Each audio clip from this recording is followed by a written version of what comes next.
2006 का Mumbai train blast है जिसमें 189 मासूमों की मौत और 800 से ज्यादा लोग घायल हुए थे। उस मामले पर बॉम्बे हाईकोर्ट ने अपना फैसला सुना दिया है। बॉम्ब ब्लास्ट के 12 आरोपियों को कोर्ट ने बरी कर दिया है। इस खबर से पूरे देश में हड़कंप मचा हुआ है। अब सवाल ये उठ रहा है कि अगर ये 12 लोग जिनको बरी किया गया है, अगर ये उस बॉम्ब ब्लास्ट के दोषी नहीं थे तो आखिर उस हमले का मास्टरमाइंड कौन था? किसने उन मासूम लोगों की जान को एक पल में छीन लिया? और उस केस का जजमेंट आने में आखिर 18 साल का लंबा वक्त क्यों लगा? आइए देखते हैं ये रिपोर्ट। 11 जुलाई 2006 का वो काला दिन जब मुंबई की लोकल ट्रेनों में 7 बम धमाके हुए थे। ये धमाके शाम के व्यस्त समय में हुए जब लोग अपने घरों को लौट रहे थे। माटुंगा, माहिम, बांद्रा, खार रोड, जोगेश्वरी, भयंदर और बोरीवली के पास ट्रेनों के पहले दर्जे के जनरल डिब्बों में ये धमाके हुए। इन धमाकों में 189 लोग मारे गए और 824 लोग घायल हुए। पुलिस ने जांच शुरू की और दावा किया कि ये धमाके आतंकवादी संगठन लश्कर-ए-तैयबा और students Islamic movement of India यानी सिमी से जुड़े हो सकते हैं। पुलिस ने 350 से ज्यादा लोगों को हिरासत में लिया और आखिरकार 13 लोगों को इस मामले में आरोपी बनाया गया। जांच में कहा गया कि बमों में आरडीएक्स और अमोनियम नाइट्रेट जैसे खतरनाक विस्फोटक इस्तेमाल किए गए थे और ये बम प्रेशर कुकर में रखे गए थे। 2006 के अंत में कई आरोपियों ने दावा किया कि उनके इकबालिया बयान जबरदस्ती लिए गए थे और उन्हें यातना दी गई थी।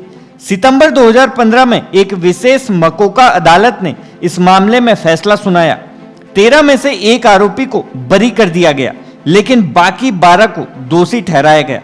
इनमें से 5 लोगों कमाल अंसारी, मोहम्मद फैजल शेख, एहतेशाम सिद्दीकी, नवीद हुसैन खान और आसिफ खान को मौत की सजा सुनाई गई और बाकी 7 को उम्र कैद की सजा सुनाई गई। विशेष अदालत ने कहा कि ये लोग मौत के सौदागर थे और इन्होंने बेगुनाह लोगों की जान ली, लेकिन दोषियों ने इस फैसले को बॉम्बे हाईकोर्ट में चुनौती दे डाली। उनकी दलील थी कि उनके इकबालिया बयान यातना के जरिए लिए गए थे और अभियोजन पक्ष के पास कोई ठोस सबूत भी नहीं थे। इसीलिए 2024 में हाईकोर्ट ने इस मामले की सुनवाई के लिए एक विशेष पीठ बनाई जिसमें जज अनिल किलोर और जज श्याम चंडाक शामिल थे। करीब 7 महीने तक चली सुनवाई के बाद 31 जनवरी 2025 को कोर्ट ने अपना फैसला सुरक्षित रख लिया और अब 21 जुलाई 2025 को बॉम्बे हाईकोर्ट ने 671 पेज का अपना फैसला सुनाया। कोर्ट ने कहा कि अभियोजन पक्ष यह साबित नहीं कर सका कि बम किसने बनाए, कहां बनाए और किसने लगाए।